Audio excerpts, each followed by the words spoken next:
আসসালামু আলাইকুম। আজকের ভিডিওটা একটু আলাদা, কারণ আমাদের এই গরুটার কয়েকদিনের মধ্যেই বাচ্চা হতে যাচ্ছে। অনেক দিন ধরে আমরা এই গরুটার যত্ন নিচ্ছি। আজকে আপনাদের সাথে সেই অনুভূতিটা শেয়ার করব।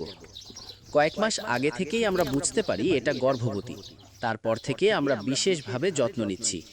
এখন সময় একদম কাছাকাছি চলে এসেছে। প্রতিদিন ভালো খাবার দেওয়া হচ্ছে, পরিষ্কার জায়গায় রাখা হচ্ছে, নিয়মিত খোঁজ নেওয়া হচ্ছে। কারণ এই সময়টায় গরুর সবচেয়ে বেশি যত্ন দরকার। একটু ভুল হলে গরু বা বাচ্চা দুজনেরই ক্ষতি হতে পারে। এখন শুধু অপেক্ষা। কয়েকদিনের মধ্যেই আমাদের খামারে নতুন অতিথি আসবে।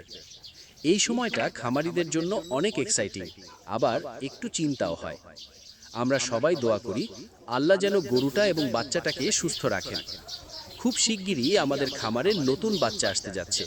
সেই ভিডিওটাও আমরা আপনাদের সাথে শেয়ার করব ইনশাআল্লাহ। ভিডিও ভালো লাগলে লাইক দিন, কমেন্টে দোয়া করবেন, সাবস্ক্রাইব করুন। আল্লাহ হাফেজ।